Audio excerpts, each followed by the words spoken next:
Hello there, my friends. I am here today to talk to you guys a little bit about negative space. So hopefully you all saw in the emails that I sent that I would be doing this today.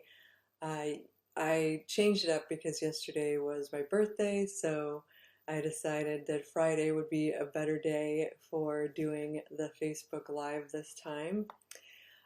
So let me just pull up my slides here and we'll just kind of go through this information about negative space.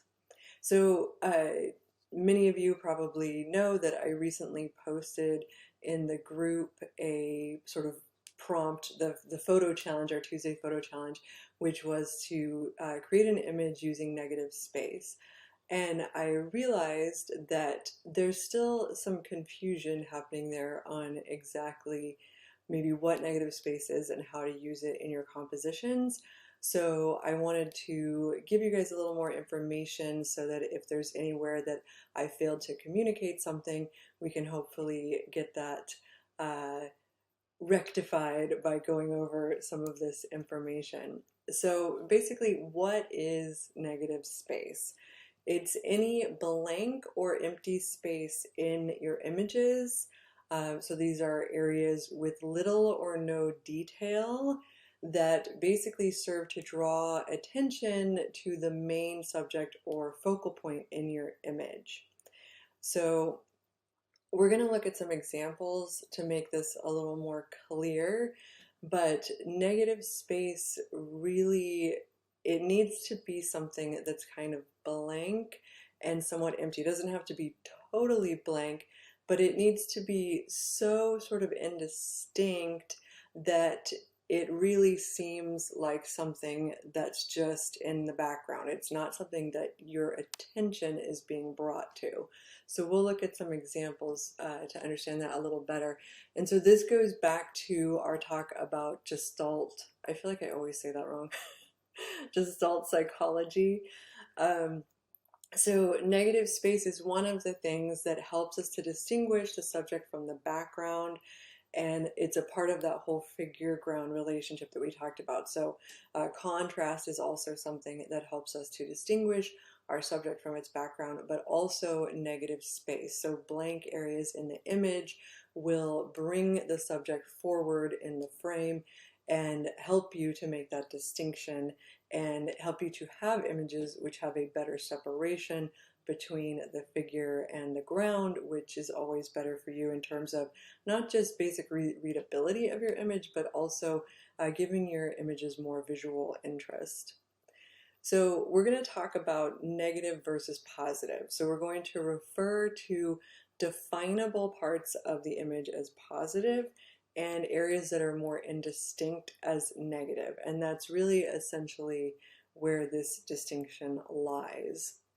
So most images contain at least some negative space, though not all. And again, this also serves, contrast is another thing that serves to distinguish figure-ground relationship. So even though you have an image that may not have any real negative space, you can still distinguish your figure from your ground if there's enough contrast in the image. So, but still most images will contain some kind of negative space in them. Again, we're going to look at some examples. I don't know if we have a lot that are going to be sort of more like just a typical image that happens to have negative space in it, but isn't really using negative space in the composition. But I mean, even what you're looking at right now on the screen, where if you look at the bubble that has me in it, so there's a blank wall behind me, which is negative space, right? But it's not really serving any kind of composition to have that negative space there. It just happens to be there. So this is what I'm talking about when I say, like, you know, most images have negative space in them, but it doesn't really necessarily mean that they're using negative space as a compositional technique. And that's where we want to get to with our understanding of negative space. So how do we use negative space as a compositional technique? So I think this is a point of confusion that I've definitely seen popping up. So negative areas in the image are intentionally composed in such a way as to surround the focal point or the subject. So you'll see that the negative areas really do create like almost a frame sometimes for the subject in order to really draw your attention to that subject and really make that be the first place that you're looking to in an image. So again, this draws our immediate attention to the subject of that image. So let's look at some examples. So this is actually a photographer that I already talked about a tiny bit in the group. Some of you may have seen this, some of you may not. But I talked about Michael Kenneth. So Michael Kenneth is a master of using negative space. His images frequently have negative space in them. Almost all of his images use negative space, and not just because it's present, but because he is intentionally utilizing negative space to create an interesting composition. So I think this image that I have on the screen right now is a very interesting one because of the fact that in a way it's almost like inverse. It's almost as though the sky is positive and the subject is negative because the subjects are complete silhouettes. We have the birds and we have the people who are kind of, I don't know if they're walking down some kind of staircase or what exactly, or maybe they're even sculptures. I'm not exactly sure. But they're totally black. They're silhouetted completely against the sky. So it's like you have like almost like a negative on negative here. You've got the dark silhouette of the people and the birds, and then you've got the negative space of the sky as well. But basically you can see how if we read the sky as negative space and we look at the subjects, the reason that our eye is attracted to the shapes of the birds and of these people or sculptures or whatever they are is because they have distinguishable details, right? And that's what makes them more positive to our eye. Like I said, it's arguable that everything in this image is somewhat negative, but in terms of what's going to draw your attention, anything that has more detail, anything that you recognize is going to be more positive. So this is just a really interesting use of negative space because it really does just immediately draw you into the silhouetted shapes here of both the people and also the birds in the image. So this is another more classic example of negative space, and perhaps like an easier one to understand. So this is something that you'll see frequently in Michael Kenneth's work, and I mean, this is like a textbook example of how to use negative space in an image. So we have the white snow and the sky are both serving as negative space, and then we have the tree that's the main subject in the foreground, and also this little line of trees in the background are also positive in this image. And the way that this is framed, where the negative space is really just engulfing these subjects, it really, really pinpoints those subjects and really draws your attention quite specifically to those positive areas of the image. And that's really what you're trying to do when you're utilizing negative space in your images. So here's another really good example, also Michael Kenneth. And this one is interesting because it shows how negative space can be used to create line and shape in your compositions as well. So the snow and the sky, again here, are definitely negative space. They're almost indistinct. They have very little detail. But we have these trees growing on this hillside, and they create a line that moves up the hill or down the hill. It's basically adding this shape to this image where otherwise there would probably be no shape because it would just be a blank expanse of snow and sky that would kind of blend together. So you can see how pinpointing these positive areas and surrounding them with negative space can allow you to create shape and line in your composition, and that of course makes for a more interesting composition visually. So minimalist imagery frequently uses negative space in order to isolate the subject. So that's what we were looking at just now, right? He's really isolating those subjects so that you're just immediately drawn into those. And that can be used both symbolically and to set tone. So symbolism, really like almost anything, can wind up having a symbolic um, aspect to it when it's done right. So even something like negative space. And just the tone of the image is definitely set in a very unusual way when we see sort of an effective use of negative space. So, you know, obviously when you're isolating things, you can get a sense of loneliness and separation. But also I think in these Michael Kenneth images, there's this sense of pristine beauty. And there's also a sense of reverence because he's really drawing your attention into these tiny little details of nature that are very beautiful and very magnificent. And so there's a reverent quality in that. So does negative space have to be used in a minimalist setting? So of course, no, it doesn't always have to be used in a minimalist setting. However, frequently the more effective uses of it will be this way, and that's simply because negative space just lends itself to minimalism. Anything that where you're creating something that's blank in your composition is just going to be more minimalist, because essentially what you're doing is you're getting rid of any extra things that are unnecessary. You're just honing in on what is absolutely necessary to your composition, what is absolutely important, and that in and of itself is minimalist. That's kind of what minimalism is all about. So in that regard, there is frequently a minimalist aspect to effective uses of negative space in a composition.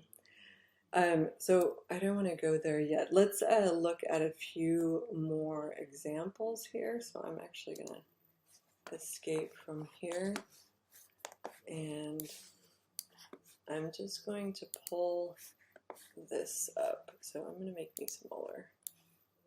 Okay, so this is just me doing a Google search of negative space so we can look at different images. So you're going to see images that definitely fall in line with what we've already talked about. So something like this, it's quite obvious. We have like a totally blank white sky behind these birds on this wire.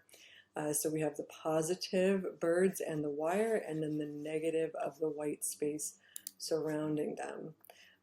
But let's look at some slightly more complicated examples. So here's one. This is a really beautiful shot, and it definitely effectively uses negative space, but it's not quite, it's still pretty minimalist, but it's not as minimalist as like those Michael Kenneth images that we were just looking at, right? There's more positive aspects to this image. So we have this sort of bridge or dock or whatever it is that this figure is walking out onto.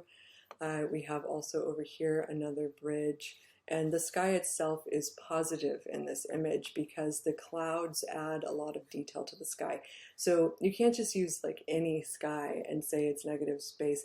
If you're going to effectively use sky as a negative space, it should really be a mostly blank sky to really be effective. So the water is what creates the negative space in this image because it's just very flat and open. There's no like ripples or waves or anything like that, and it just creates this sort of negative space that's surrounding the subject here in the center.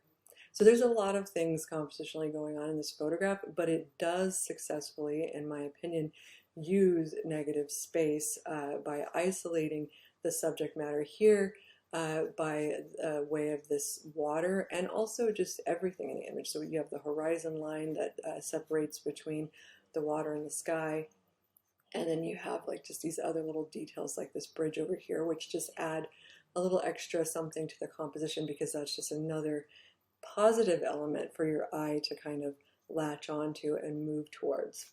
So let's look at some other examples.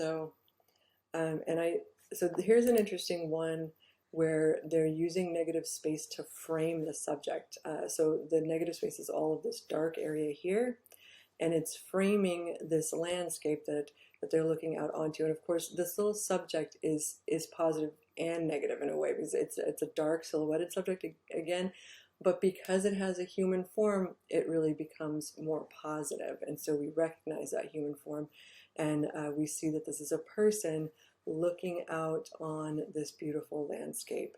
And this just does a really excellent job of drawing our attention directly into what we're meant to see, which is both this figure and also I would say this sort of detail of the mountain or whatever that is, like some kind of plateau or something like that, that's in this landscape. Okay, so I want to look at some that I don't think are examples of negative space, even though they come up under negative space. And I think it's just because, people want to think that any kind of like open area in their image can become negative space. But if we're being technical about it, it's not really negative space. So let's look at this one, for example. So is there negative space in this image? Yes and no. So the sky is mostly negative, though the colors and the sort of wispy clouds do draw your attention there a bit. Some people might say that the dunes themselves are negative. I definitely don't think that's true. For sure, the foreground is positive. For me, the first thing that I see in this image is actually the foreground here because of the sort of rippled pattern in the sand. So anything that has a lot of a very identifiable pattern or texture is not going to be negative. That's going to be positive. So this is a positive aspect of this image. And I think what this person is really seeing is that the tree is isolated here, right? But the tree isn't isolated because of negative space necessarily, maybe a little bit because of the sky. It's more isolated because it's irregular. So we have a composition that's made up of all sand and sky, and then all of a sudden we have this tree here. So it's unexpected. You don't expect to see a sort of deserty sand dune landscape that has a tree in it. And it's also just totally alone and by itself. So I think that yes and no, there's some negative use of negative space here, but I think by and large, what isolates this tree isn't so much negative space as it is simply the fact that it's breaking up the overall pattern of the positive elements in the image. So here's another one that I think is similar, and this is actually a really, really good photograph, really interesting composition. But I don't think it uses negative space at all, even though it's saying, negative space in nature photography, and I haven't clicked on this. I mean, sometimes you find these images and you go to the site that it's attached to and it's not even on the page, so who knows. But I don't think that this is really an example of negative space. This is definitely positive space that's surrounding this tiny little guy right here. I'm not sure what he is. But this is all positive, very positive. In fact, I see this area surrounding the little subject first. That's definitely where my eye is drawn initially, because this is just such an interesting and intricate pattern. It almost looks like a brain or something like that, or it's probably coral. I'm thinking this is probably coral and this is probably some kind of little fish, but I'm not positive.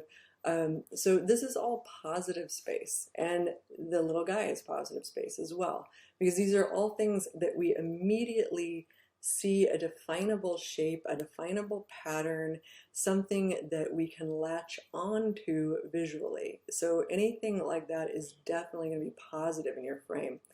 However, despite that fact, this image does do a really good job of bringing your attention to this little guy here. And it does it really by way of what we were just talking about, more by way of using positive space. So to me, this image is an interesting use of positive space in that it's finding a pattern and then breaking the pattern in this one spot so that you're drawn to that area. You're like, whoa, what happened to the pattern? and then you see this little fish or whatever he is there.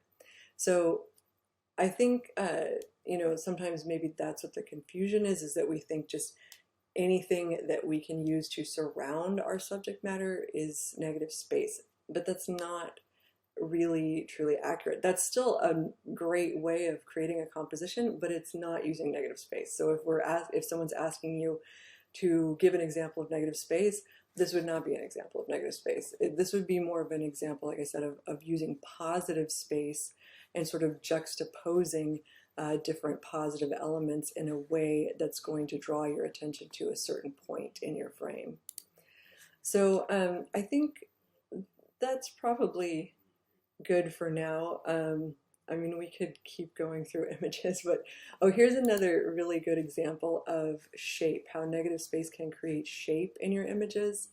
So this is really interesting because the bird and his reflection create this really interesting shape here, both inside the sort of area of the bird and the reflection, and also just along the bird himself, because the bird just has a really beautiful shape. So it's a very interesting use of negative space because of that. And shape is definitely something that negative space can help you to define in your imagery. This is another example. So the negative space of the sky really makes the line of this building very defined. So you really see how this particular piece of architecture has this interesting sort of curvature to it. And if this sky was more busy, even if there were just very defined clouds in it, it would definitely take away from that definition to the shape of that building. There was one other one that I saw, but I'm not really finding it now. This is one that I don't really think this is a good example of negative space again, because I mean, you could say like, yeah, this is sort of negative, but it's also not, because it has a very definable pattern and I know exactly what this is, right? I know that this is a fence that is in someone's yard, and this is like a picnic table or something like that they've set this on. So does this draw attention to the subject? Yeah, it does, but to me, it doesn't really do it via negative space. It does it more by, again, a juxtaposition of certain positive elements in the frame. So I'm not really seeing that one. It was like another landscape image, but this is an excellent example of negative space. That's like just a really beautiful. This is a famous image. I'm trying to remember who the photographer is, but I can't remember right now. I'll have to look it up. Oh, here we go. Marcin Rychek, something like that. I don't know how to pronounce it. I'm terrible at pronouncing names, in case you hadn't noticed that by now. But this is really cool because of how he's dividing this, the snow on this side and the water on this side. And there's like this stark division that's directly dividing the frame in half. And we have this figure, and then we have the birds. So this is just not just a good example of negative space, but it's also a great example of how contrast will help you to divide your frame and make for a visually interesting image. So I think that's probably good for now. I did want to say, so basically the takeaway from all of this is that whatever your personal thoughts on negative space, and as with everything that I talk about, none of this is set in stone. I am not the final authority on anything. These are my thoughts about it, and if you disagree, that's okay. We don't have to like agree on every single little thing. I just think that it will help you to sort of start with this more sort of strict understanding of negative space, so that you can learn how to use it before you start kind of playing around with things more. But whatever your personal thoughts on negative space, you must create a composition which actively draws your viewer's eye towards the subject matter or focal point, because that's really the point of using negative space in your imagery, is to create a composition that really hones in on that focal point or that subject matter. So, of course, there's more or less effective ways of doing that. And again, I recommend that you start with more minimalist compositions when you're doing this, because it's going to help you to get a grasp on how to frame things using negative space. And then once you start to kind of understand that, then you can play around with some other, ways of creating a similar effect. But I think early on, it's good to really try to get those minimalist compositions, which it's actually quite difficult a lot of times to find a minimalist composition. I think that's why it's a really good exercise, because it can help you to see in the way that you need to be seeing, to sort of pinpoint where you can find something negative to frame your subject with.